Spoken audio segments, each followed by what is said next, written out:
listo, listo. Uno, uno, dos, uno, dos, uno, dos.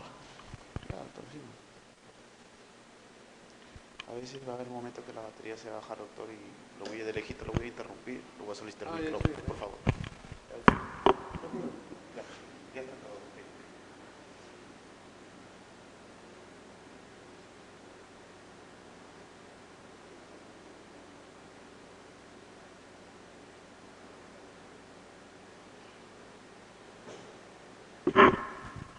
Bueno, vamos a comenzar porque ya se está pasando el tiempo. ¿Ya? Yo soy el doctor Santiago Encinas. ¿Ya? Vamos a ver la parte de oftalmología. Oftalmología tiene algunas cosas precisas que siempre vienen, son cosas, a veces tiene terminología un poco especial, la parte oftalmológica, pero hay preguntas que siempre se han ido repitiendo y que por ahí hay que un poco utilizar la lógica para poder responderlas, nada más. ¿Ya? La idea es que ustedes puedan escuchar un poco. Si hay alguna duda me pueden interrumpir, no hay ningún problema, ¿ya? En aras de que se entienda todo, ¿no?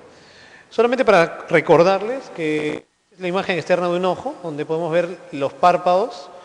Adentro de la hendidura palpebral podemos observar una parte blanca que se llama esclera, cubierta por una tela que se llama conjuntiva.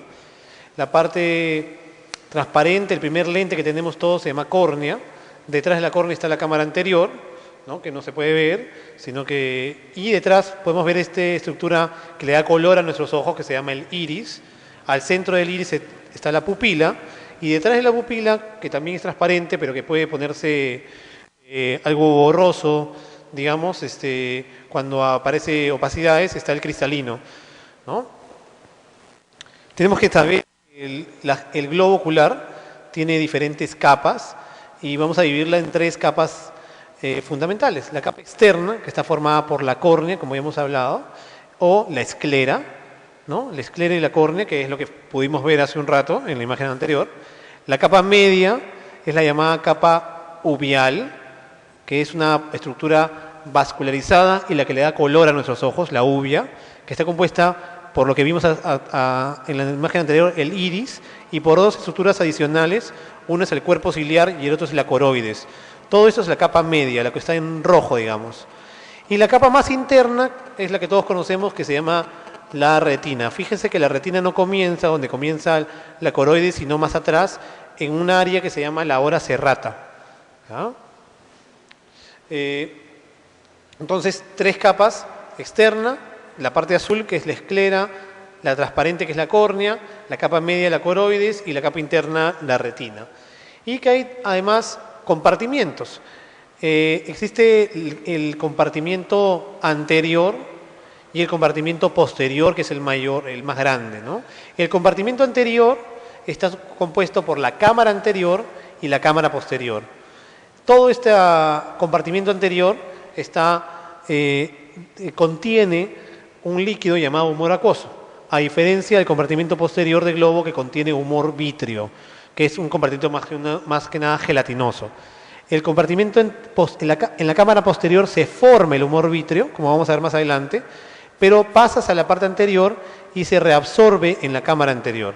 El vítreo es una estructura que inicialmente está pegada a las paredes del ojo, a la retina, pero con el tiempo se puede ir desprendiendo y es causa de presentar, por ejemplo, la presencia de flotantes, que uno los ve como mosquitas que vuelan, y es por el desprendimiento y el movimiento de este vítreo con el movimiento ocular.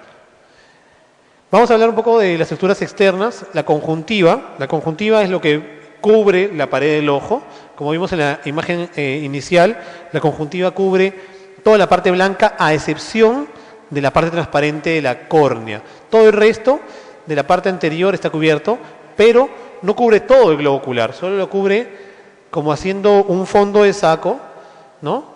Hasta la parte de esta es la córnea, hasta acá llega la conjuntiva, hace un fondo de saco por detrás de los párpados y cubre la parte interna del párpado, ¿no? Entonces existe una conjuntiva vulvar del globo ocular, que cubre la parte del globo ocular, y existe una conjuntiva tarsal, que es aquella que cubre la parte del tarso o párpado interno, ¿ya? Nótese además que la conjuntiva, cada uno de estos puntitos amarillos, son diferentes glándulas que producen moco, producen agua, y por eso es que cuando hay inflamaciones o infecciones, ocurren lo que se llama las conjuntivitis, y estas producen mayor cantidad de secreciones, ¿no? Entonces hay diferentes tipos de células y glándulas secretorias en la misma conjuntiva, ¿ya? Existen glándulas secretorias de mucina, ¿no? Y glándulas secretorias accesorias lagrimales, porque la glándula principal está en la pared externa de la órbita. Sin embargo, hay glándulas accesorias, como la de Krause y Wolfring, que son productoras de agua, de lágrimas. Entonces, cuando hay conjuntivitis hay mayor producción de agua y mayor producción de mucina, que se traduce en tener legañas, que es lo que todos conocemos, ¿ya? Para eso vamos a hablar entonces de las infecciones, y es la llamada conjuntivitis aguda bacteriana, ¿no? La gran mayoría de conjuntivitis agudas bacterianas están determinadas por el Staphylococcus aureus. Y vamos a darnos cuenta que casi todas las infecciones oculares, sea del párpado, de la conjuntiva, va a estar metido el Staphylococcus aureus como principal agente productor. Existen otro tipo de gérmenes, por ejemplo en niños es más frecuente el Streptococcus pneumoniae, o en niños más pequeños el Haemophilus influenza, pero sigue siendo, como le digo, en general la causa más frecuente el Staphylococcus aureus. Las conjuntivitis bacterianas agudas generalmente producen ojo rojo, no hay dolor intenso, pero hay un disconfort ocular, hay una inflamación de la conjuntiva y hay gran cantidad de producción de secreción mucopurulenta o purulenta, ¿no? Y hay no debería haber disminución de la visión, porque no hay una afectación de la córnea, ¿no? Todos hemos tenido alguna vez una conjuntivitis o hemos visto una conjuntivitis, pero las conjuntivitis bacterianas tenemos que saber que son las más raras. La gran mayoría de ellas son las conjuntivitis virales. Y dentro de las conjuntivitis virales tenemos 3 grandes grupos que son muy fáciles de distinguir entre ellos. Y vamos a ver que la más, digamos, la primera de ellas es la llamada fiebre adeno-faringoconjuntival. Esta es la única conjuntivitis que se va a presentar además con afectación sistémica, porque no solamente es producido por un adenovirus, el 3 y el 7. Viene con fiebre, malestar general, faringitis y además adenopatías preauriculares, adenopatías.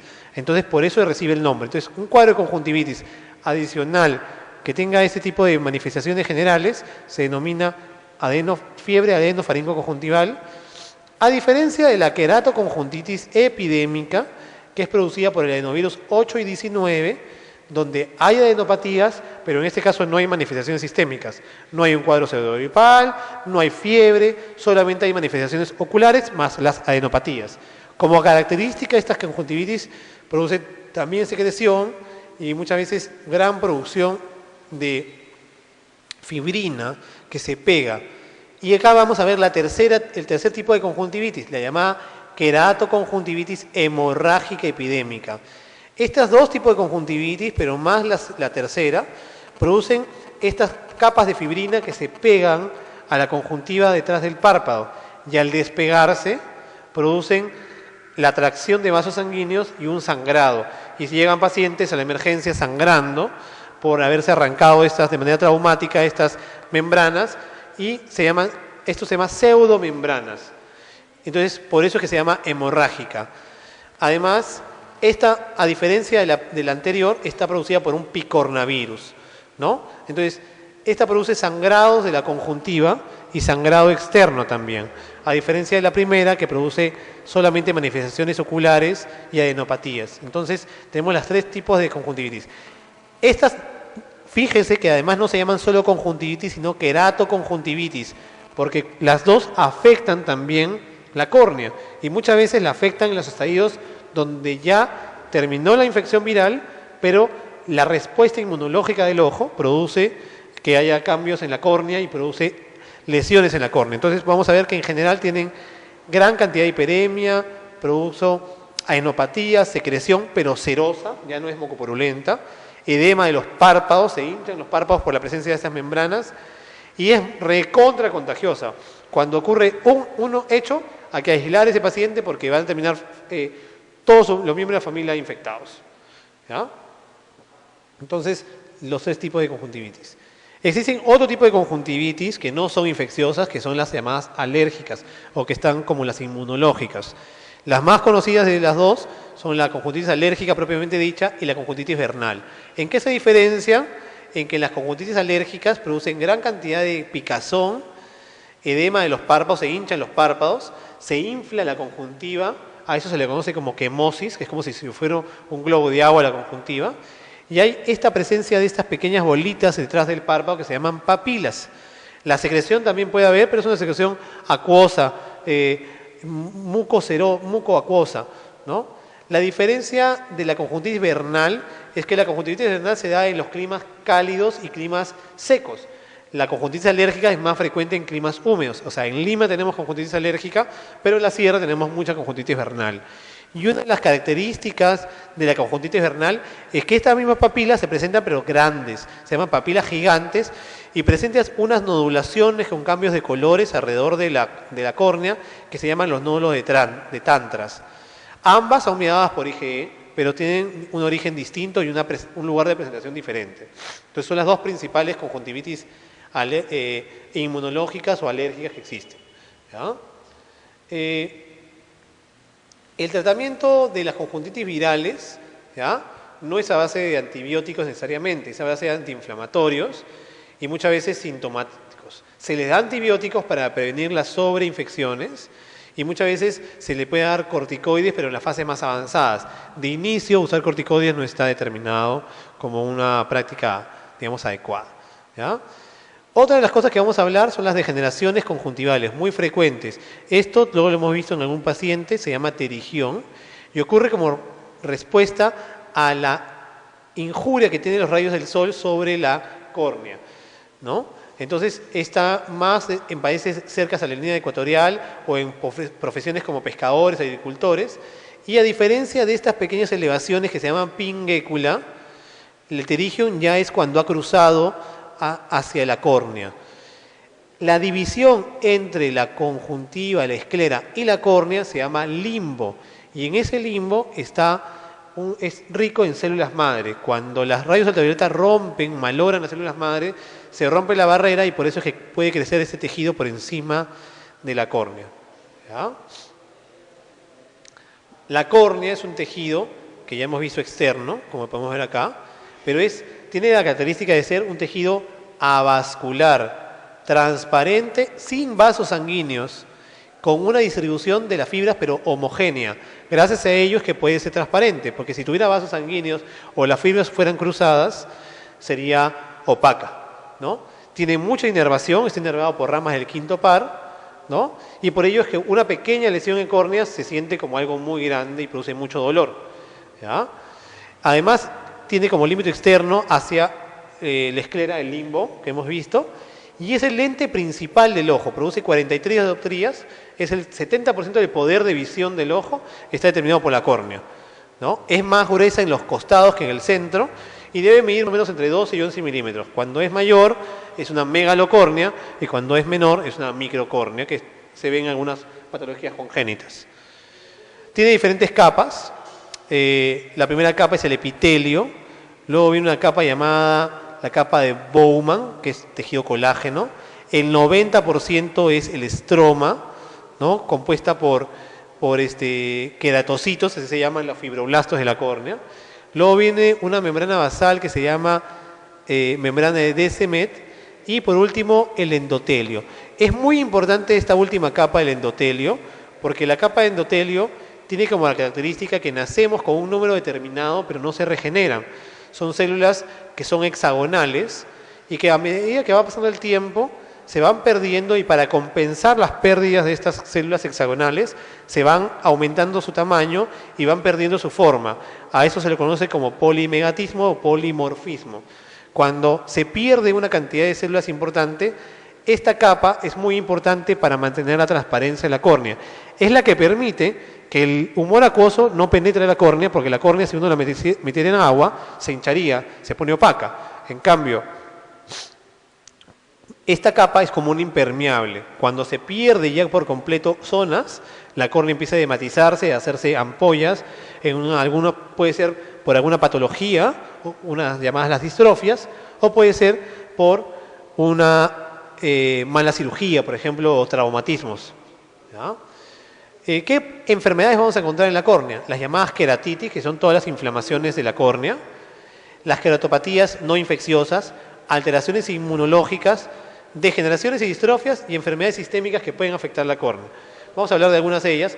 Las queratitis son las inflamaciones, como hemos visto, que producen dolor ocular, porque vimos que la córnea es muy enervada, ojo rojo, inyección ciliar, una disminución importante de la agudeza visual y vamos a ver sensación de cuerpo extraño. Siempre nos va a raspar como si algo nos hubiera entrado. Puede producir también lagrimeo, generalmente no hay secreción y la visión se puede, como le digo, poner un poco borrosa. ¿Qué tipo de queratitis conocemos? Las más frecuentes son las úlceras corneales. Las úlceras corneales pueden ser por diferentes agentes. Las más peligrosas son las bacterianas. ¿Y quién está presente ahí? El Staphylococcus aureus. El Staphylococcus aureus es casi la gran mayoría de personas. Otros tipos de gérmenes se presentan en inmunodeprimidos, por ejemplo, no tanto en pacientes inmunocompetentes.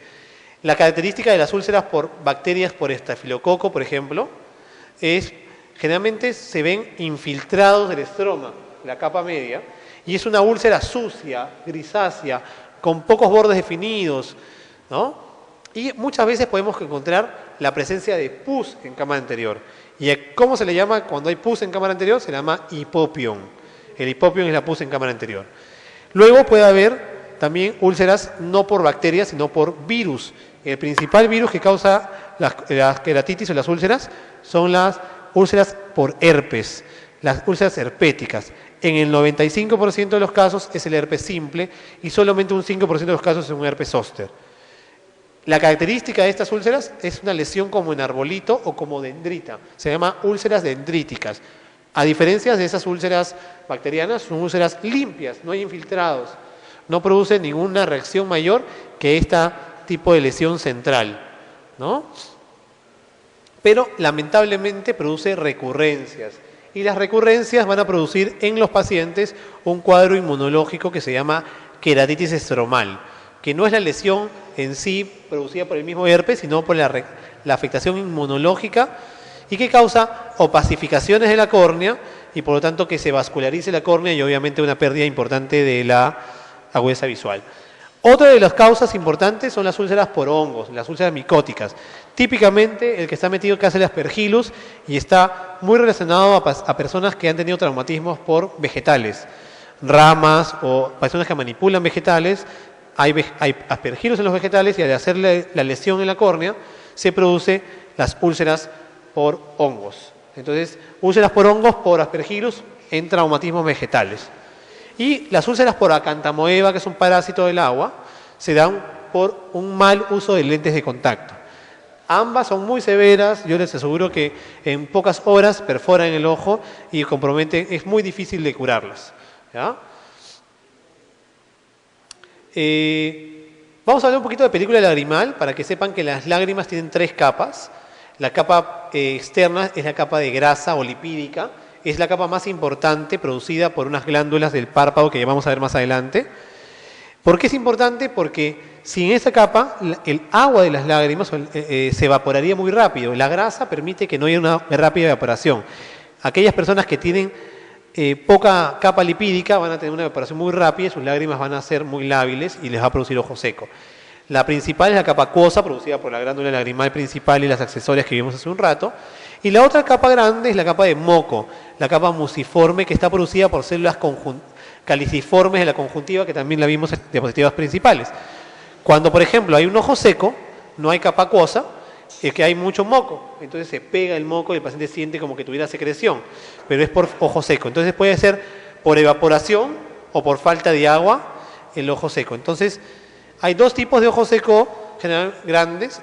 Es por deficiencia de la capa de agua, que puede ser por un síndrome de Sjögren relacionado con enfermedades autoinmunológicas, o puede ser por enfermedades no Sjögren, ¿no? Por medicaciones, por obstrucciones de la glándula lagrimal.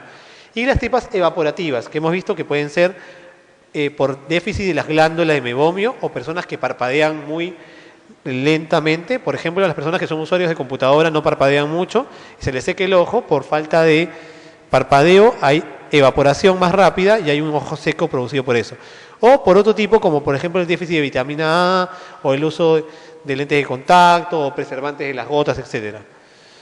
¿Cómo se evalúa el ojo seco? A través de dos pruebas, el test de Schirmer, que es con unas laminitas, 5 minutos, espera que marque por lo menos 5 milímetros, o por el tiempo de ruptura de las lágrimas, donde se utiliza un colorante llamado fluoresceína, donde el tiempo debe ser mayor de 5 segundos. Cuando es menos de 5 segundos se considera que es una lágrima que se evapora muy rápido. Entonces, test de Schirmer o el tiempo de ruptura de la lágrima de la película del animal. ¿Qué queratopatías no infecciosas existen? Por ejemplo, existen las erosiones recidivantes o las queratitis por exposición. Por ejemplo, en pacientes que han tenido parálisis facial, no cierran el ojo, lo vamos a ver más adelante, se expone gran parte de la córnea, se hacen lesiones, ¿no? O por malposiciones de los párpados, que también lo vamos a ver más adelante, o las llamadas queratitis neurotróficas. Hay una afectación de la rama oftálmica del quinto par que causan úlceras indoloras. No duele, pero se afecta la córnea, ¿ya? Existen también las llamadas distrofias de la córnea, que son por alteraciones de las diferentes capas y las fibras de colágeno. Empieza a haber opacificaciones del estroma, del epitelio, ¿no? Y estos son enfermedades genéticamente determinadas. No hay inflamación, pero pueden producir muchas opacificaciones corneales, ¿no? Y existen también las llamadas ectasias corneales. ¿Qué son las ectasias? Las deformaciones de la córnea. La más conocida es la deformación en forma de cono o de teta, que se llama el queratocono, que es una enfermedad sin una causa conocida aún, pero que produce una deformación progresiva, lo que genera un astigmatismo progresivo y una disminución de la visión importante. Se diagnostica a través de una topografía, así como las topografías de la Tierra, uno puede ver qué curvaturas tiene el ojo, y se trata a veces con una especie de anillos que van a aplastar la córnea o con un trasplante de córnea, en las casos de queratocono. Vamos a hablar un poquito también de patología de los párpados, ¿ya? Voy a correr un poco para luego hablar sobre las preguntas, de resolverlas. Los párpados vimos que son los que cubren el globo ocular, hay párpado superior y es muy importante el palpebral, porque en el borde del párpado vamos a encontrar las pestañas en la línea anterior y detrás de cada pestaña vamos a ver unos orificios pequeñitos, que es el orificio de salida de las glándulas de mebomio. Estas glándulas de mebomio están en el espesor del párpado y son las producedoras de la capa de mucina de las lágrimas que vimos, ¿ya? También en el espesor del párpado vamos a notar glándulas sebáceas y sudoríparas, que se llaman las glándulas de Moll y Seyss. Más adelante vamos a ver por qué la importancia de mencionarlas. Aquí también en el borde palpebral, en el canto interno, vamos a ver un orificio más grande, que todos lo hemos visto alguna vez en el espejo, que se llama el orificio de inicio de la vía lacrimonasal, llamado punto lagrimal. Por ahí comienza la vía lacrimonasal, donde es como la vía de drenaje de las lágrimas. Las lágrimas se producen, viajan a través del ojo, por encima del ojo, pero se drenan hacia la vía lagrimal y hacia la nariz y la garganta a través de este conducto que va por dentro de la nariz. Si se obstruye ese conducto, las lágrimas lloraríamos todo el tiempo, ¿no? ¿Qué patologías podemos tener en los párpados? Inflamaciones, alteraciones de la posición y tumores. Inflamaciones, la más frecuente, cualquier inflamación del párpado se llama blefaritis. Ese es el término que se utiliza para las inflamaciones de los párpados. La blefaritis más frecuente es la seborreica o eczematosa. Hay la presencia de caspa y un poco de inflamación del borde del párpado. Se hinchan estas glándulas de mebomio y muchas veces está determinado por la presencia de un parásito llamado Demodex folliculorum, que puede estar presente. En otras ocasiones, la más frecuente de ellas es la blefaritis posterior o meibomitis por la inflamación de las glándulas de mebomio que hemos hablado.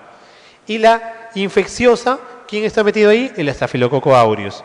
Cuando hay una infección, obviamente se tiene que tratar con antibióticos.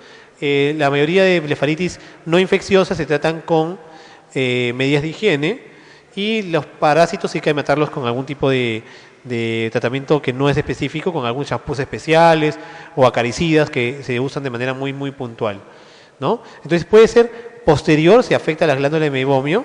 Si se dan cuenta aquí, la glándula de mebomio está más atrás y la de Moll y Seyss están hacia adelante. Por lo tanto, las blefaritis anteriores son las de Seyss y de Moll. Y eso también es importante para comprender esto, la diferencia entre un chalacio y un orzuelo, que también es frecuente, a veces preguntan. Los chalacios son inflamaciones granulomatosas de las glándulas de mebomio.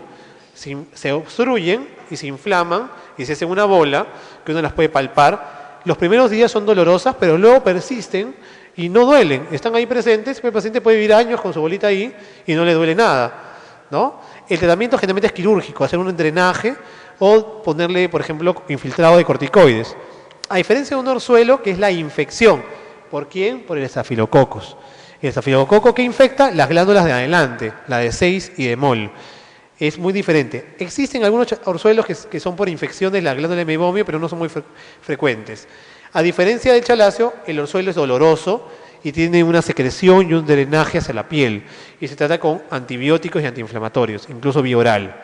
Pueden incluso llevar a una celulitis del párpado. Obviamente se afecta a capas más profundas de la piel.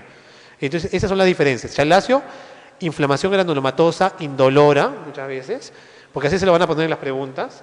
Y el orzuelo es una infección por estafilococo de 6 y Moll, que es doloroso y que drena hacia la piel secreción. Otros términos que pueden encontrar son, por ejemplo, la falta de pestañas, se llama madarosis, o pestañas blancas, camocanas, pero las pestañas se llaman poliosis. O cuando las pestañas, por ejemplo, crecen hacia adentro, ¿no? Se llama triquiasis, ¿no? Y cuando las pestañas no solamente es que crecen hacia adentro, sino crecen no en la línea normal que crece en la línea anterior, sino por donde están las glándulas de meibomio y crecen todas desordenadas, se llaman distriquiasis.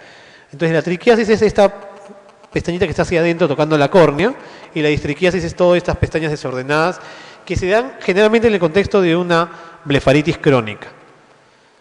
También puede haber infecciones por el Pityriasis pubis. Ya ustedes utilicen su imaginación cómo llega el Pityriasis pubis ahí, que son las llamadas, los parásitos de las zonas púbicas, y generalmente se puede dar en pacientes con poca higiene, pero también se ha visto en casos de niños, por ejemplo, que no tienen contacto sexual y que tienen las ladillas o estos piojitos púbicos en las pestañas. Es raro, pero yo sí lo he visto en un par de ocasiones, y obviamente el tratamiento es muy... hay que sacar uno por uno cada uno de esos parásitos y es bastante asqueroso, ¿no? Obviamente, pero se va en el contexto.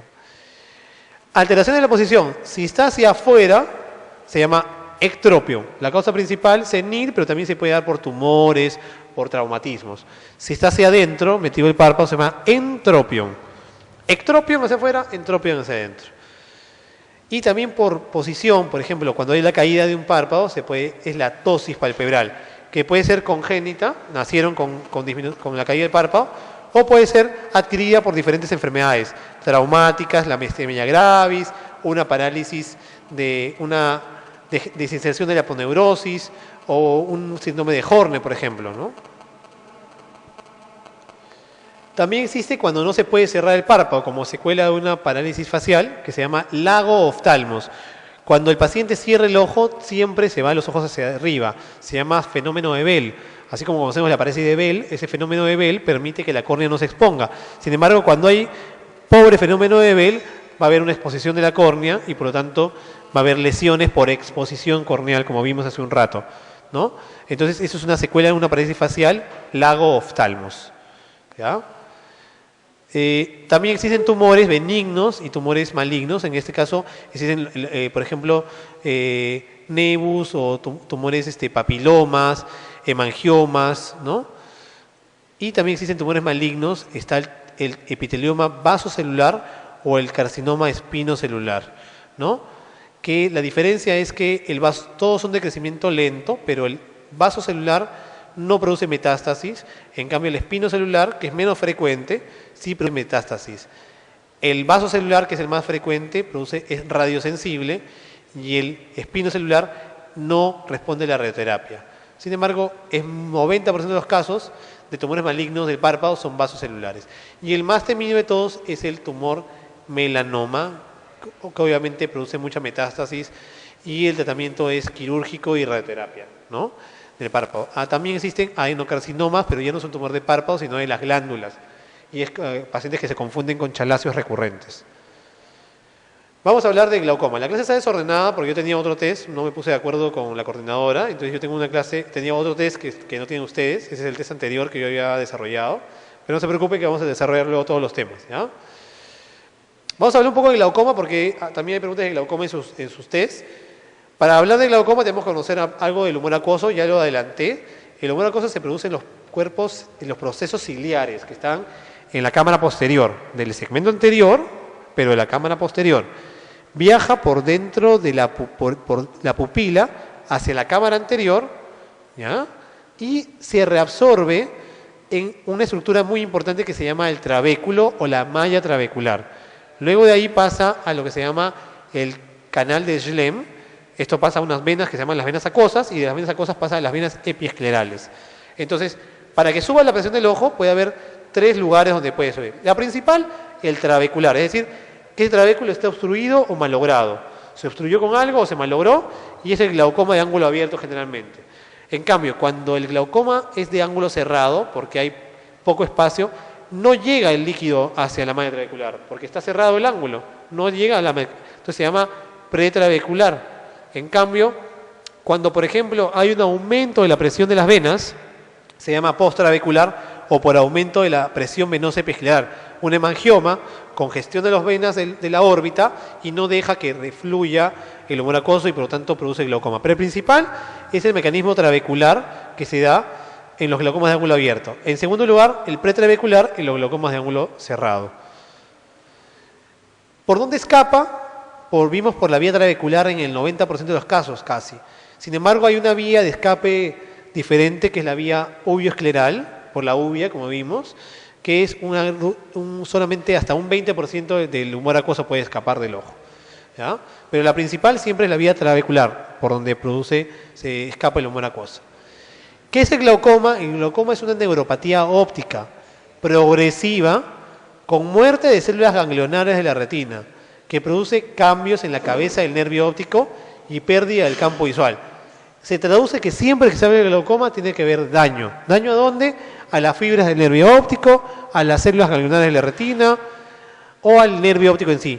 ¿Por qué hay cambios? Porque esto es el orificio central del nervio óptico, que es la cabeza que podemos ver, como se ve acá en la imagen superior. Todo el rodete es las fibras nerviosas. Cuando se va perdiendo el rodete, este hueco se va aumentando y acá ya no hay rodete. Ese es el cambio de la cabeza del nervio óptico. Y el paciente va perdiendo campo de visión, pero generalmente es periférico y se va cerrando hacia el centro hasta terminar con una división del centro, ¿ya? A diferencia de lo que se llama hipertensión ocular, ojo, casi todos los glaucomas tienen hipertensión ocular, pero la hipertensión ocular es la presión más de 21 milímetros de mercurio. Yo no puedo decir que un paciente tiene glaucoma solo por tener hipertensión ocular. ¿Glaucoma qué tiene que ver? Tiene que ver daño. Si no hay daño y pérdida del campo visual, no hay glaucoma, por definición. Entonces, el principal factor de riesgo para hacer glaucoma es la hipertensión ocular. Sin embargo, casi ninguna hipertensión ocular se convierte en glaucoma. Es al revés, ¿ya? Solamente un 10% de las hipertensiones oculares terminan en glaucoma. El 90% nunca hacen glaucoma. Y en ese caso, siempre, por definición, presión más de 21. Entonces, presión más de 21, sin daño, hipertensión ocular. Con daño, glaucoma. El glaucoma de ángulo abierto es el más frecuente. Es más frecuente en pacientes miopes, en diabéticos y aquellos que tienen antecedentes familiares, que son factores de riesgo. Y es la principal causa de ceguera irreversible en el mundo. Pero es totalmente asintomático. El glaucoma no duele. El glaucoma de ángulo abierto nunca les va a doler. Así tengan la presión alta. La presión alta del ojo no duele. El diagnóstico se hace a través de estudios del nervio óptico, que puede ser tomografías del nervio óptico, y del campo visual. El campo visual que se llama en este caso las perimetrías computarizadas, ¿ya? Existen otros tipos de glaucomas que son los llamados secundarios, que puede ser, por ejemplo, por traumatismos o por diabéticos, donde había una retinopatía diabética muy severa y ha sangrado el ojo y se generan nuevos vasos, que vamos a ver más adelante, que crecen como enredadera y taponan el trabéculo. O dos de los más frecuentes glaucomas secundarios es el pseudoexfoliativo, que es una descamación que se da dentro del ojo como unas pelucitas que obstruyen el trabéculo, o el pigmentario, el pigmento del iris, que es como las alitas de una mariposa, se descama, viaja y se pega en el trabéculo. Entonces el pseudoexfoliativo y el pigmentario son los dos glaucomas de ángulo abierto secundarios, más frecuentes. El resto son por inflamaciones, por neovasos o por traumas. El tratamiento médico se da con gotas, que puede ser por gotas de primera línea. Entre ellos están los beta bloqueadores. El más conocido de todos es el timolol. Es la familia de los beta bloqueadores que usan en cardiología. Y los análogos de las prostaglandinas, ¿ya? Que son proinflamatorios, que lo que hacen es abrir la malla trabecular, ¿no? Esos son los dos principales. Y de segunda línea están los inhibidores de la anhidrasa carbónica, que son diuréticos, pero que se utilizan en el ojo. También existen vía oral, pero no son de segunda línea. Y los alfa-2 adrenérgicos, que es la llamada brimonidina. Existe un tratamiento láser que se llama la trabeculoplastía láser. La antigua trabeculoplastía que todavía se hace, se llama no selectiva, se hace con un láser que se llama argón. Y la nueva se llama selectiva, que tiene unos spots más grandes y es más, que produce menos daño en el ojo, pero está en dos tipos. Esto es como que abriera los espacios de la malla trabecular y produce una mayor filtración del humor acuoso, pero es transitorio el efecto. Y por último, el tratamiento puede ser quirúrgico, con cirugías filtrantes o dispositivos de drenaje, que se llaman las válvulas, que es un dispositivo que tiene un tubo hacia el ojo para que drene el líquido hacia afuera, o las cirugías filtrantes donde se crea de manera artificial una ampolla. Los glaucomas agudos, y hay muchas preguntas de glaucoma agudo en sus test, ¿ya? Es un evento diferente que no tiene nada que ver con el glaucoma crónico. Ocurre generalmente de manera súbita, el paciente desarrolla un dolor intenso, disminución de la visión porque la córnea se pone opaca, además hay visión de halos de luces, esa es la clínica típica, y viene acompañado de síntomas vegetativos. Entonces, es el paciente que llega de manera de emergencia con dolor ocular intenso, ve halos de luces, tiene náuseas, vómitos, sensación de desmayo y además ha bajado su visión. Y cuando lo examinamos encontramos que hay edema de córnea, en este caso no he puesto una foto con edema para que se pueda ver el resto, pero la córnea está opaca, la pupila está dilatada y no responde a la luz, hay mucha congestión, en un tipo de congestión que se llama hiperemia ciliar, porque está muy como ramitas, como si fueran gusanitos, y el ojo está duro, obviamente, porque la presión está muy alta. Ese es el caso de los glaucomas que duelen, el glaucoma agudo. Se da generalmente por tener ángulo estrecho, ¿ya? El tratamiento del glaucoma agudo es un tratamiento médico, se tiene que dar en la emergencia con diuréticos, pero osmóticos, ¿ya? ¿Quiénes son los dos principales? El manitol, de vía endovenosa, y el glicerol o la glicerina por vía oral. Son diuréticos osmóticos. No se usan otro tipo de diuréticos, ni de asa, ni de diuréticos de otro tipo. Aunque podemos utilizar también por vía oral los inhibidores de la anhidrasa carbónica, que es otro tipo de diuréticos, ¿no? Vía oral. También se usan los betabloqueadores, los alfa-2 agonistas y los colinérgicos como la pilocarpina, ¿ya? No se debe utilizar las prostaglandinas porque inflama y los adrenérgicos no selectivos porque producen dilatación de la pupila y lo que no queremos es que se bloquee el ojo, ¿ya? El tratamiento del glaucoma agudo es generalmente quirúrgico. Hay un procedimiento que se llama iridotomía periférica, que es un orificio que se hace para que sea como un desfogue y se abre el ángulo y se desbloquee el glaucoma agudo. Se puede hacer con un láser. También se hace de manera preventiva en aquellos pacientes que tienen ángulos estrechos y para prevenirles glaucoma agudo. Y si no funciona, tienen que pasar una cirugía como las que vimos anteriormente, ¿ya? Luego vamos a hablar de la retina, ¿ya? Vamos a hablar un poquito de retinopatía diabética, ¿ya? La retinopatía diabética, generalmente las preguntas que de retinopatía diabética estén determinadas por las lesiones que se producen y las dos fases principales. Hay dos tipos de retinopatía diabética, la no proliferativa y la proliferativa. La diferencia entre la proliferativa y la no proliferativa es las lesiones que se producen. ¿Por qué se producen retinopatía diabética? Porque hay una lesión, ¿no?, que tiene que ver con la aldosa reductasa que daña la membrana endotelial de los vasos sanguíneos, de los capilares, que produce un aumento de la permeabilidad y escapan los elementos de la sangre hacia el exterior y se depositan. Y hay una isquemia, es decir, hay falta de oxígeno porque hay pobre irrigación de la retina. Y esto genera una respuesta de liberación de un elemento que se llama el factor de crecimiento endotelial y por lo tanto esto al final produce la isquemia una respuesta con la creación de los llamados neovasos. Las primeras lesiones que se van a ver son los microneurismas. Estas, las lesiones que determinan que se trata de una retinopatía diabética. Luego de los microneurismas también vamos a poder ver microhemorragias, exudados duros, exudados blandos y el arrosariamiento venoso, siendo la neovascularización la que determina la diferencia entre proliferativa y no proliferativa. La proliferativa tiene neovascularización. La no proliferativa no tiene neovasos, no tiene neovascularización. ¿Ok? Entonces, la lesión más frecuente es los microneurismas, pero quien determina la diferencia entre una y otra son los neovasos. La no proliferativa generalmente produce, si hay disminución, si les hablan en una pregunta de disminución de la agudeza visual en un paciente con retinopatía diabética no proliferativa, generalmente está determinada por edema macular diabético. Esa es la causa principal de disminución de la visión en un paciente con retinopatía diabética no proliferativa. A diferencia si les hablan de un caso donde hay una disminución súbita de la agudeza visual en un paciente con retinopatía diabética proliferativa, estaríamos hablando de una hemorragia vítrea. Es una pérdida de la visión, pero indolora, brusca, ¿ya? A diferencia del edema de macular, que no es brusco, es progresivo y no es de instauración tan súbito, ¿ya? Entonces el caso clínico los puede orientar. Paciente diabético con retinopatía diabética que súbitamente le baja la visión, generalmente es una hemovítrea, es un hemovítrea, ¿ya? El hemovítrea, como está dentro del globo ocular y el vítreo, como le hemos explicado al inicio, está pegado a la retina, si se contrae el coágulo, puede ocasionar un desprendimiento de retina traccional, ¿ya? El tratamiento es obviamente el control metabólico del paciente, la fotocoagulación, que se hace con un láser argón.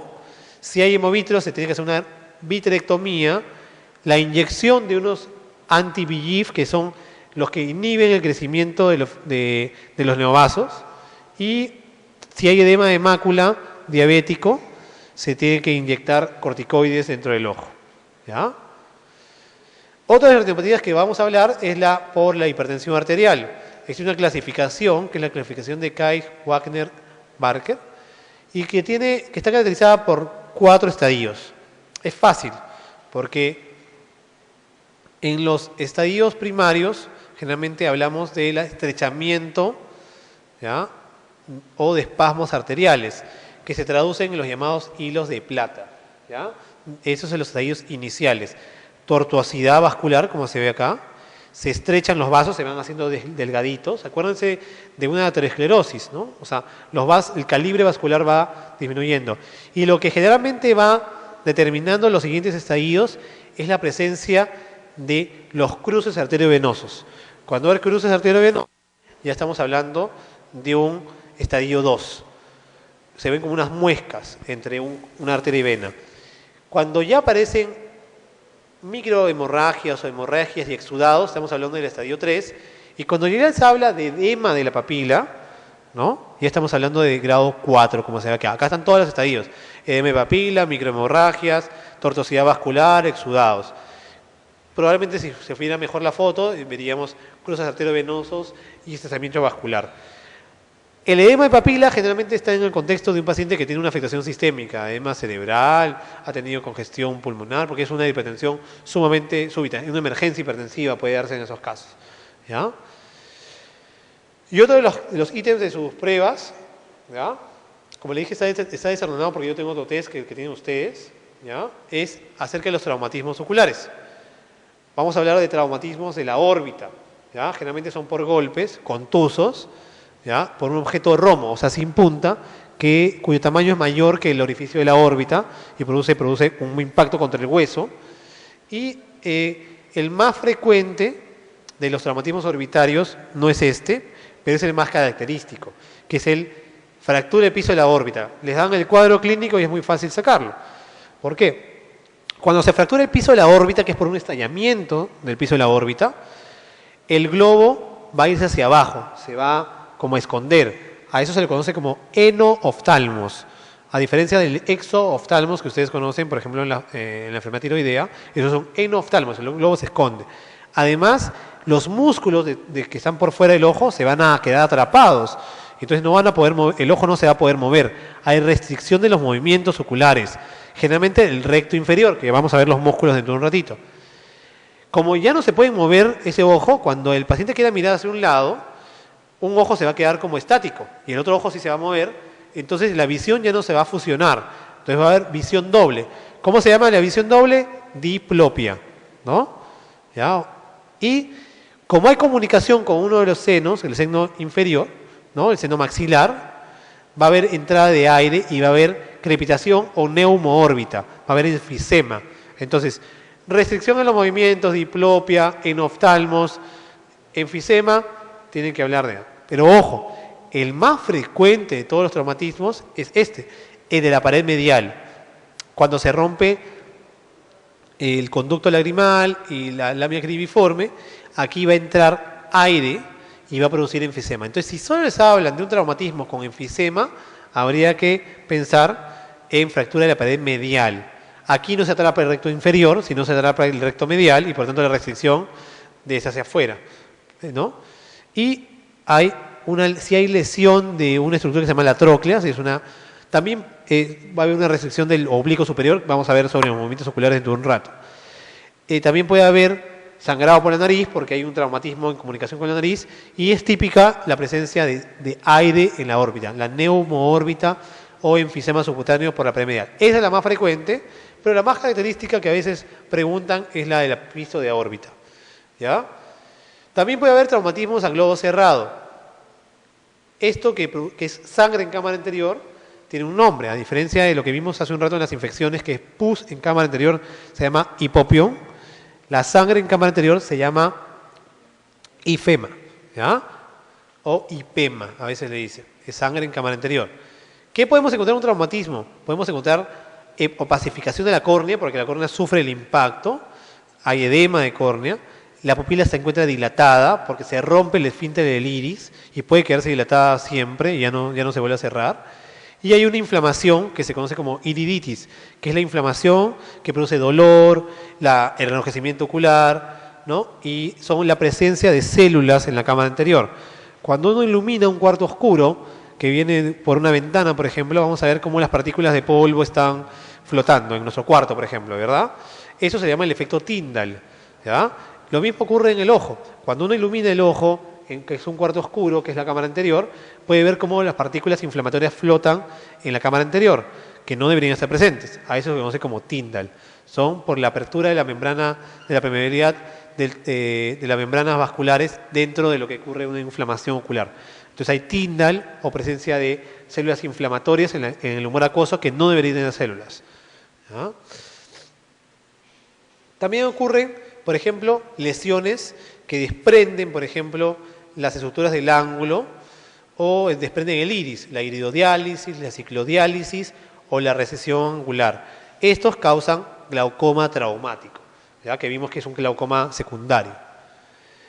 Y también puede haber un aumento de la presión del ojo porque al lesionarse, como le dije, el ángulo o al producirse sangre, puede obstruirse la malla trabecular y producir glaucoma. Muchos de estos glaucomas se ven después de mucho tiempo y cuando ya no vemos la sangre, pero hay un antecedente, hacemos un aspirado del humor acuoso, lo analizamos en un microscopio y vemos que se tratan de glóbulos rojos, pero que ya no son rojos.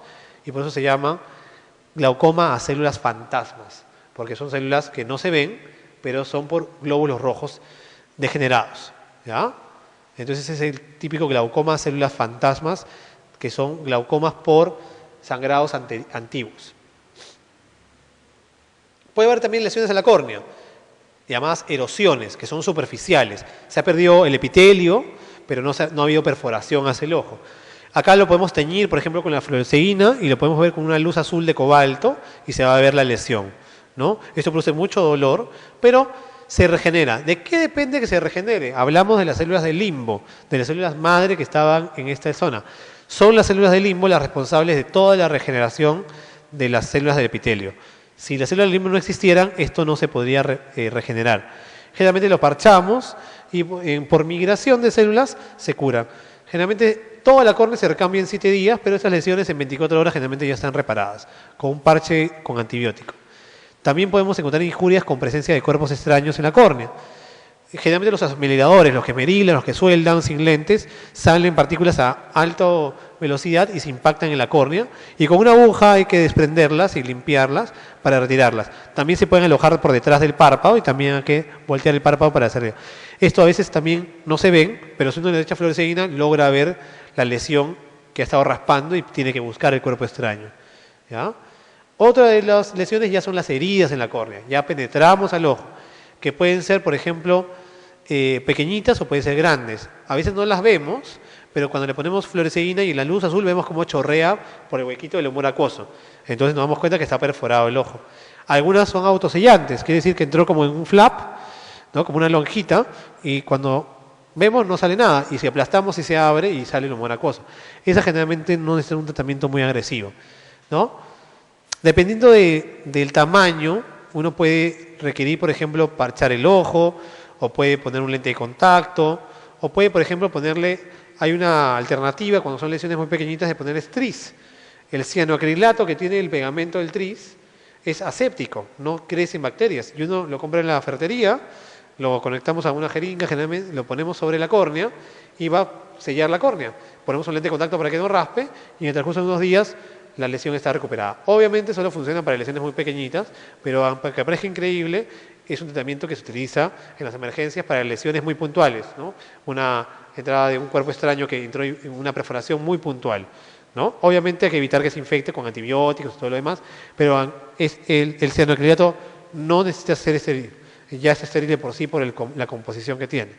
Obviamente los casos más severos, como hay prolapso de quién, de la uvea, es en estas suturas de la córnea, ¿no?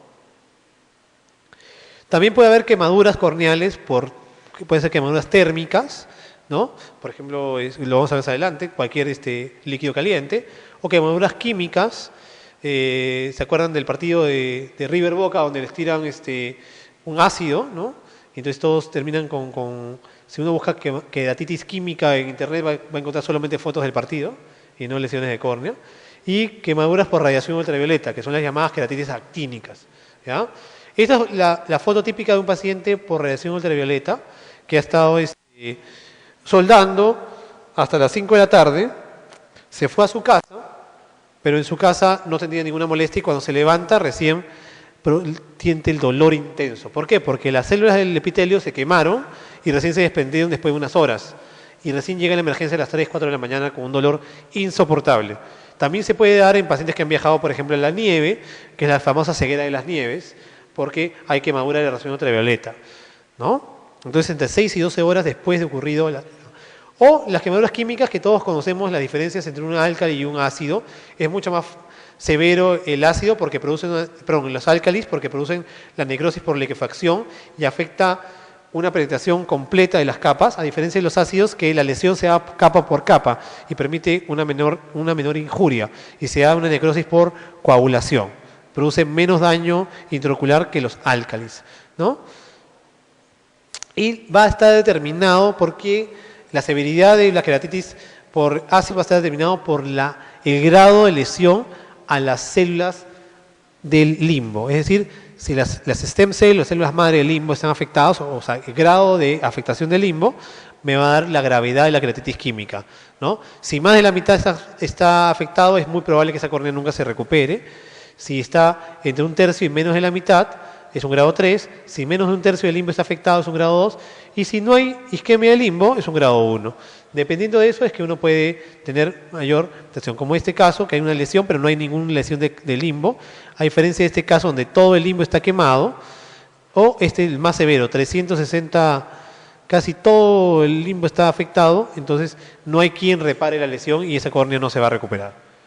Las quemaduras por calor generalmente se producen por líquidos y producen mucha afectación también externa, porque el paciente tiende a cerrar el ojo muy rápido por el calor, pero produce una desección tisular no progresiva. ¿Por qué puntualizo eso? Porque los ácidos y los álcalis son progresivos, o sea, cae el ácido, pero siguen produciendo daño en el tiempo, por eso es necesario lavarlos profusamente.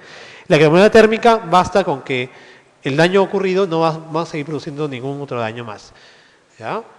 Vamos a hablar un poquito, eso lo puse ahora último porque me di cuenta que el examen que tenía sobre los músculos, acuérdense que hay 6 músculos, 4 músculos rectos y 2 músculos oblicuos. El recto superior, los rectos laterales, el interno y el externo, el recto inferior, ambos producen los movimientos hacia el lugar donde está el músculo.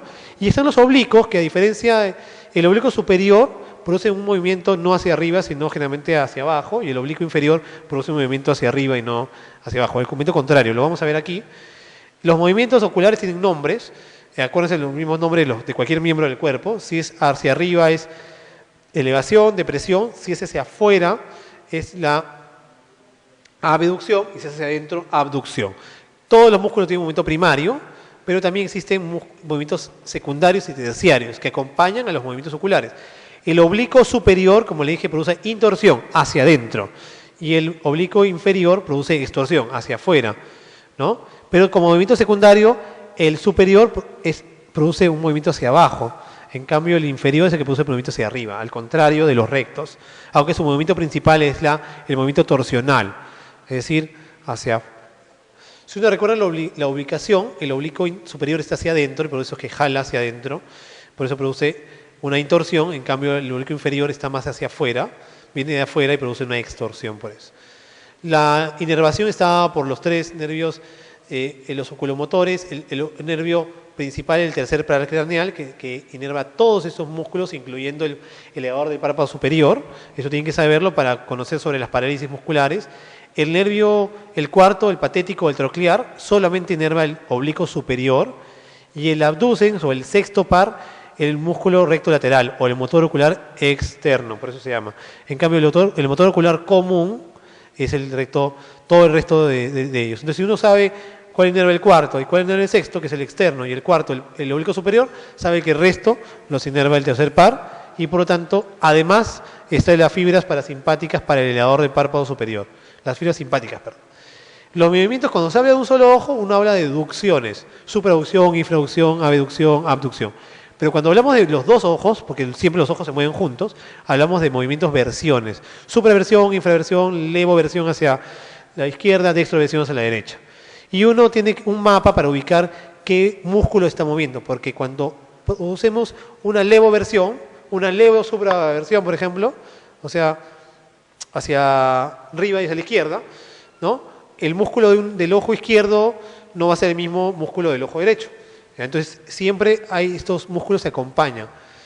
Cuando los músculos tienen movimientos contrarios, se llaman movimientos, ya no versiones, se llaman vergencias, que puede ser la convergencia, que la podemos hacer si vemos un punto fijo, o las divergencias, que es cuando los músculos se van hacia afuera, que se dan por lesiones neurológicas, nada más.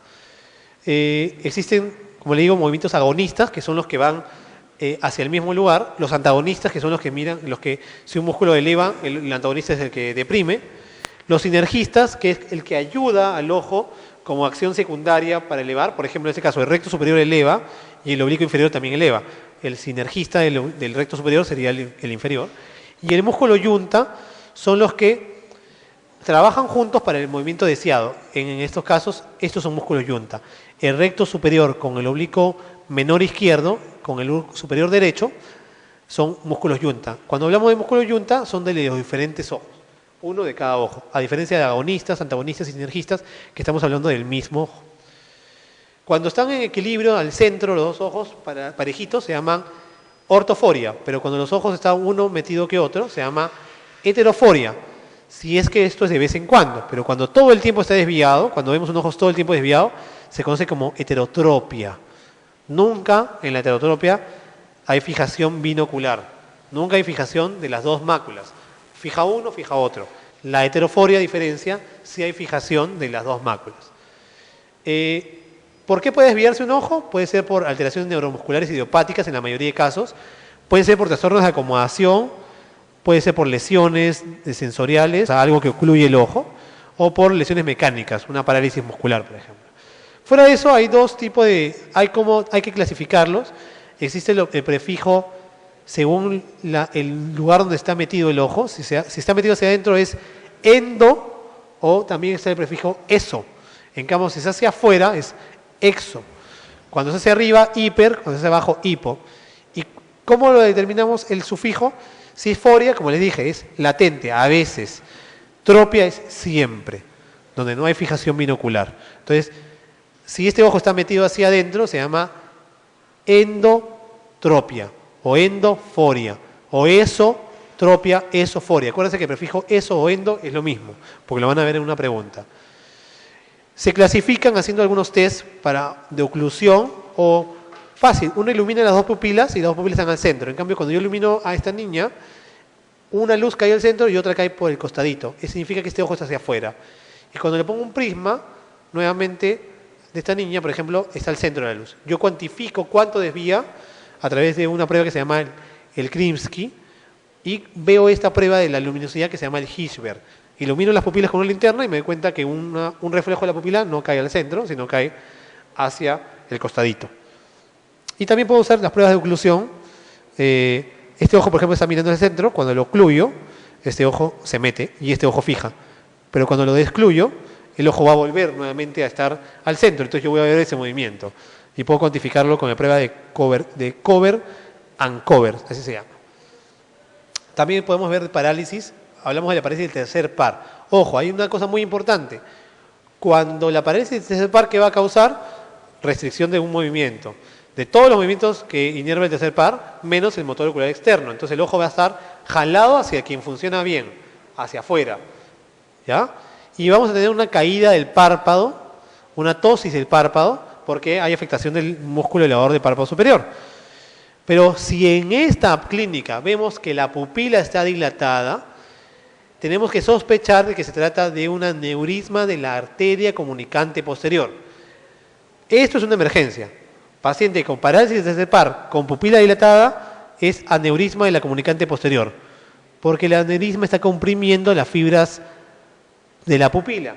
Si solamente es parálisis y limitación de los movimientos, no es una emergencia, es una parálisis común y corriente, como todas las que conocemos. ¿Ya?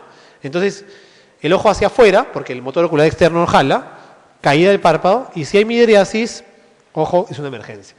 El cuarto par, vamos a tener una afectación de diplopia vertical. El paciente va a ver doble cuando hay afectación del cuarto par, ¿no?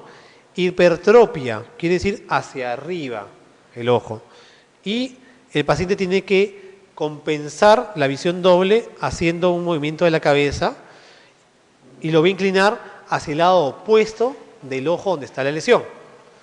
A diferencia de la parálisis del sexto par, donde el paciente va a inclinar la cabeza hacia el lado del ojo donde está la lesión.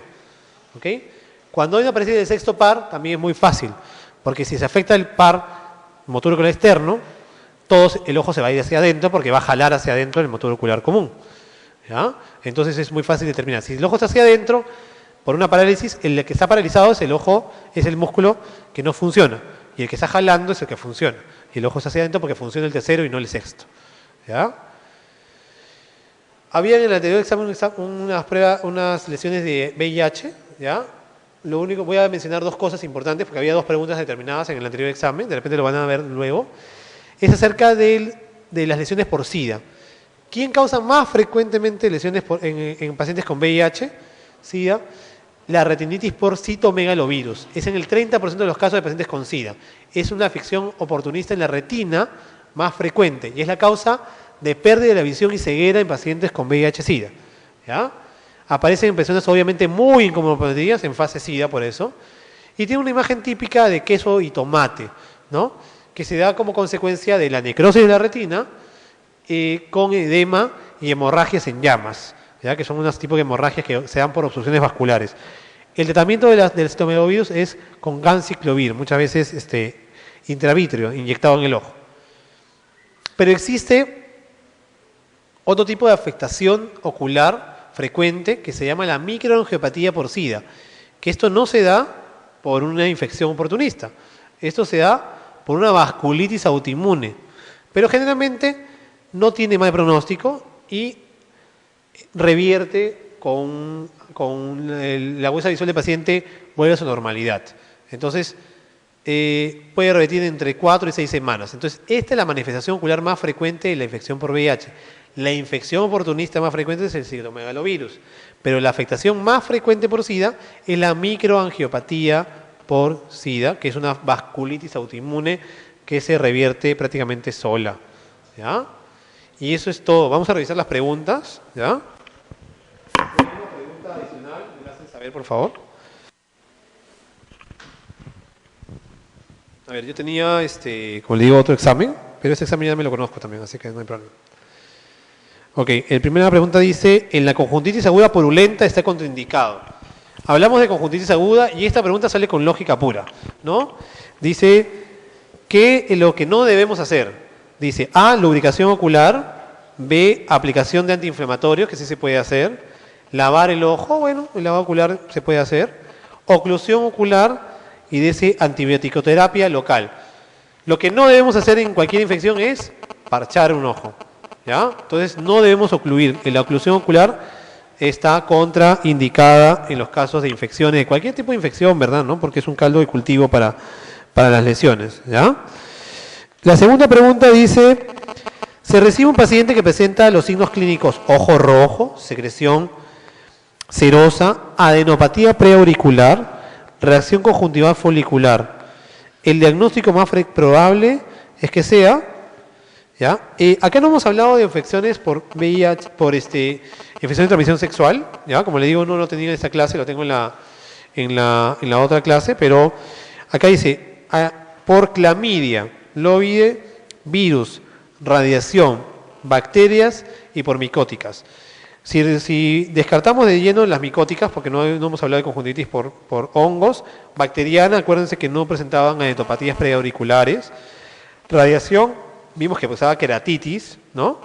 Y en ese caso, entonces, vemos que la secreción es serosa, no es una secreción mucopurulenta, es una secreción más serosa. Entonces, las bacterianas tienen secreciones abundantes. Y adenopatías preauriculares, ¿quién vimos que presentaban eso? Los virus, ¿verdad? También pueden presentar adenopatías algunas de las fases de las clamidias, ¿ya? Pero las clamidias, yo estoy de desacuerdo con la clave que me dieron la otra vez, eso lo dije, la otra vez la corregí por eso, porque las clamidias producen diferentes cuadros, diferentes tipos además de infecciones, y no producen, pues, en todos los cuadros típicos, no se describe como ese tipo de conjuntivitis, ¿no? Sino más, cuando hablan de clamidia, hablan de infección de transmisión sexual o de tracoma, que es otro tipo de infecciones por clamidia, que lo veremos en otro momento, ¿ya? Entonces, en este caso es virus, adenopatías preauriculares, conjuntivitis por virus. Paciente con lagrimeo, eritema, secreción conjuntival, no hay dolor. Ojos, ¿cuál es el diagnóstico más probable? ¿Ah? Conjuntivitis aguda, ¿no? Ya está facilita, esa no la vamos a comentar porque ya está muy fácil. Marca lo incorrecto sobre las conjuntivitis alérgicas. ¿Puede administrarse el tratamiento de forma sistémica o tópica? Sí, pues, ¿no? Hemos visto, no lo hemos mencionado, pero es lógico, ¿no? En la fase aguda de la conjuntivitis alérgica, los corticoides tópicos son fármacos de elección. Vamos a ver. En la profilaxis, ¿puede emplearse cromoglicato o neocromilo? Sí, es verdadero.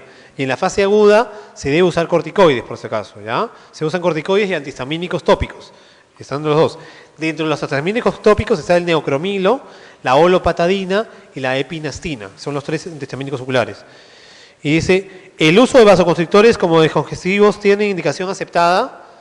Vamos a dejarlo ahí. Y por último dice, cuando remite de brote agudo, ¿pueden emplearse antihistamínicos H1 tópicos? Sí. Entonces, si es una afectación muy severa, porque hay una conjuntivitis inflamada, generalmente damos corticoides y después antihistamínicos. Aunque a veces los podemos dar juntos. Pero lo que no sirve para nada son los vasoconstrictores, porque no tienen nada que hacer en el tratamiento de la conjuntivitis alérgica. Es una inflamación mediada por histamina, ¿ya? Entonces, hasta ahí conjuntivitis, ¿ya?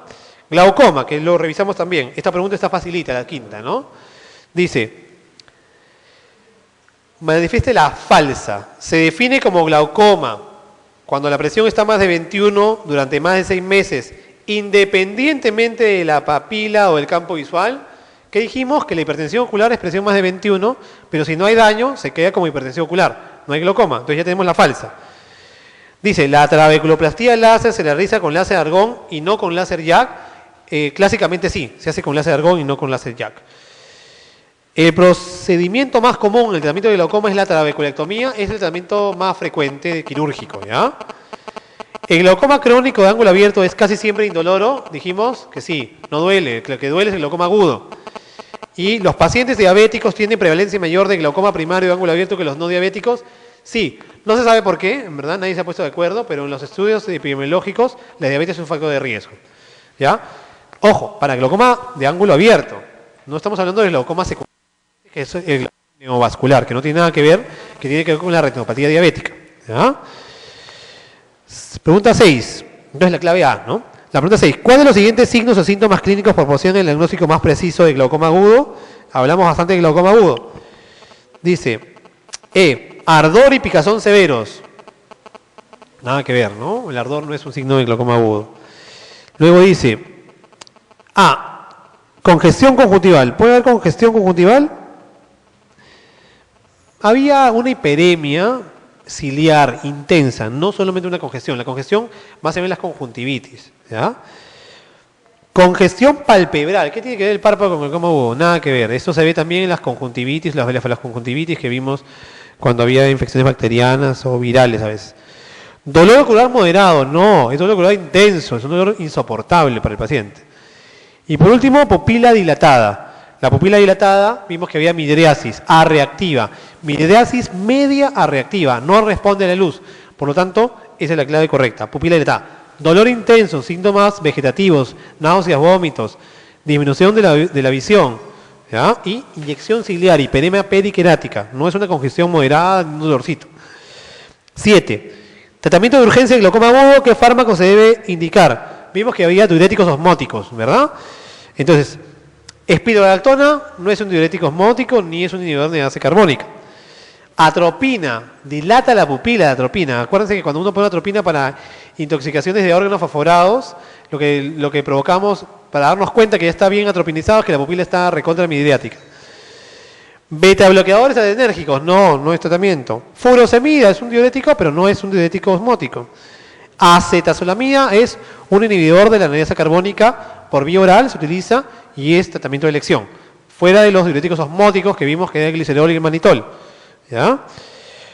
¿Qué fármaco? 8. ¿Qué fármaco está contraindicado en el tratamiento de glaucoma? Dice, esto es una pregunta, tiene una medio complicadita es esta pregunta, ¿ya? Porque es de mucho nivel para... yo soy especialista en glaucoma y es medio complicada, pero bueno. ¿Qué fármaco está contraindicado? Acá hay un error en el tipeo, la clave F no es parte de la clave, sino es el enunciado de la pregunta anterior, del capítulo siguiente. Dice, análogo de prostaglandina. ¿Está contraindicado en el tratamiento de glaucoma? No. El fármaco es de elección en el tratamiento de glaucoma. ¿Ya? D, inhibidores de la anhidrasa carbónica, ¿se pueden utilizar? Tópicos, sí está indicado. Agonistas alfa-adrenérgicos, se utiliza. Antagonistas beta-adrenérgicos, también. Anticolinérgicos, no tienen nada que hacer. En verdad no está contraindicado, sino que los anticolinérgicos no tienen nada que hacer ahí. Porque lo que usamos son la pilocarpina, como un tratamiento terciario en el tratamiento de glaucoma cerrado. Pero los anticolinérgicos no tienen nada que hacer en el grupo de pacientes. Entonces, esa es la clave. Anticolinérgicos no se utilizan en glaucoma. Como digo, no está contraindicado porque no es que cause daño. Pero ojo, en algunos glaucomas que se produce midriasis sí puede causar glaucomas agudos. Pero para el glaucoma como tal, no es que esté contraindicado, pero no es la clave. O sea, no se usa. Sangre en cámara anterior, ¿cómo se llama? IFEMA. ¿No? ¿Qué es el hipopio? Pus. Hipertropia, vimos hiper hacia arriba, tropia, desviación hacia arriba. Hiperforia, la diferencia con tropiforia era la desviación latente y la desviación permanente, ¿no? Hiperopia es lo mismo de hipermetropía, ¿ya? 10. El enfisema subcutáneo periorbitario es un signo que se presenta con mayor frecuencia en la fractura de órbita que compromete la pared medial. Acuérdense, cuando hablamos de enfisema siempre es pared medial. En cualquier comunicación con senos a nivel orbitario puede haber enfisema, pero si hablan solo de enfisema es frecuentemente pared medial, ¿ya? 11, pregunta 11. Agricultor de 36 años de edad, hace 3 días se golpeó el ojo derecho con una rama. Desde ahí ya El diagnóstico es... Ya no tiene que leer más ya. Desde ayer presenta dolor y disminución de la visión y se observa el ojo una úlcera blanquecina. Si se golpeó con una rama, ¿qué germen es? Un hongo. Úlcera micótica por Aspergillus. ¿Ya? Acuérdense. El otro hongo que puede producir, el otro hongo lesiones en la córnea es la cándida, pero la cándida solo se da en inmunodeprimidos, no por traumatismos de la córnea. Entonces, esto es una típico. Lesión en córnea, úlcera por ramas vegetales, hongo, Aspergillus. Fractura de maxilar y el unguis. Fractura de maxilar y el unguis. Esto no lo hemos visto, pero el ojo está rotado hacia medial, es decir, está rotado hacia adentro, pero también, o sea, rotación. No dice que solamente está rotado, una inciclotorsión, rotado hacia adentro, ¿no? Y aducido. Entonces, ¿quiénes eran los que producían las rotaciones? ¿Ya? ¿Quién producía la rotación? De los músculos eran los oblicuos, ¿verdad? Los rectos no producen rotación. Los oblicuos producen rotación. Si está rotado hacia adentro, ¿quién es el que está malogrado? El que rota hacia afuera. ¿Quién rota hacia afuera? El oblicuo menor, el oblicuo inferior.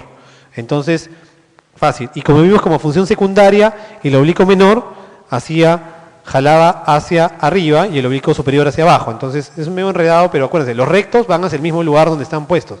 Los oblicuos hacia el lado contrario y el oblicuo que está dentro es el que produce rotación interna, que es el oblicuo superior, y el oblicuo que está hacia afuera, que es el oblicuo inferior, produce rotación hacia afuera. Entonces, eso es el mapa, digamos, pero si ya le sabe de rotación, un oblicuo tiene que ser, y si yo veo acá, no veo ningún otro oblicuo, así que salía fácil la clave, por deducción. Entonces, rotación era oblicuo, cualquiera de ellos. Párpado, ectropion, ¿hacia dónde? Párpado hacia fuera. ¿Y qué puede producir?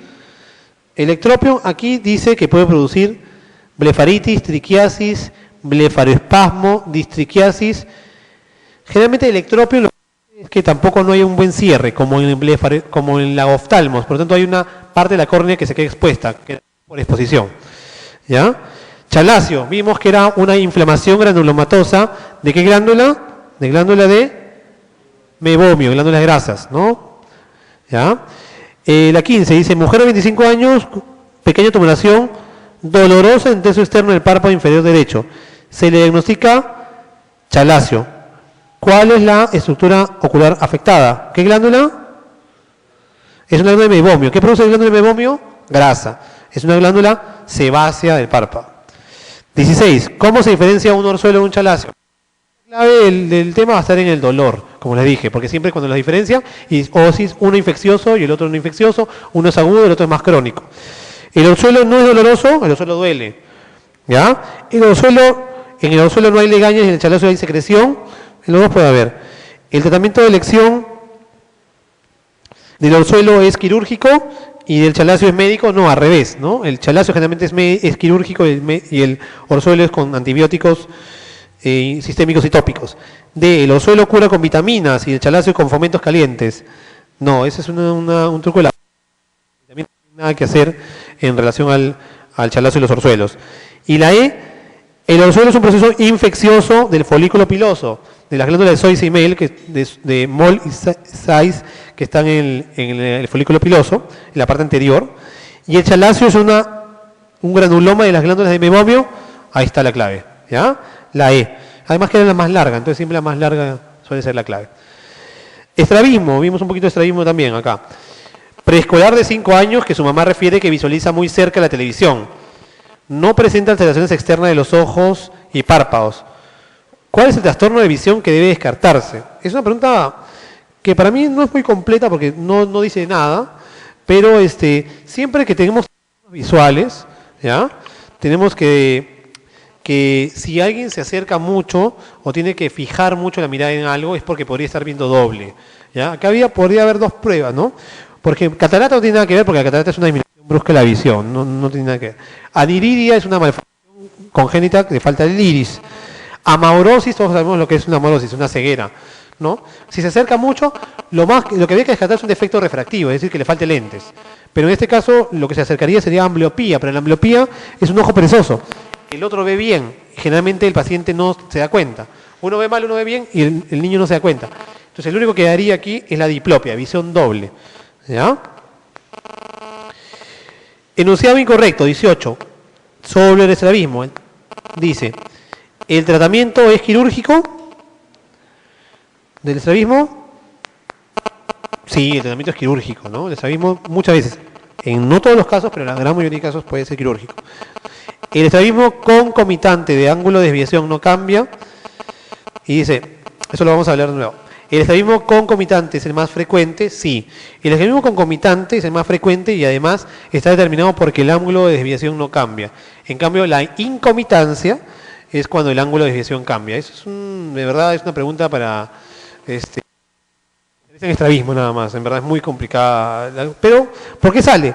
Porque dice, el estrabismo convergente se le denomina exotropia convergente dentro. Y la exotropia es hacia... Pero entonces ya tienen la incorrecta. O sea, lo demás es pura para ustedes, ¿no? Para que no la respondan, para que se vayan, digamos, eso sale por lógica pura, como les digo. ¿La oclusión permite tratar la ambliopía? Muchas veces sí. Uno tratar que uno no. La corrección precoz del estrabismo se aconseja. ¿Por qué?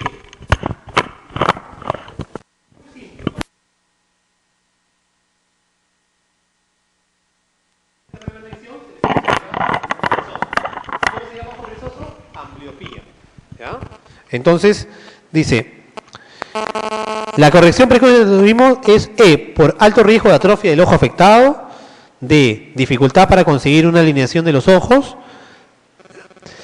el riesgo psicomotor por la duplicidad de imágenes, alto riesgo de ambliopía, sí, ese es esa es la clave correcta. Y el alto riesgo de miopía no tiene nada que hacer. El resto podrían tener alguna, digamos, pero es muy burdo decir atrofia del ojo o duplicidad de imágenes. Generalmente no hay duplicidad de imágenes por una simple razón. Cuando hay una desviación, el cerebro anula la imagen.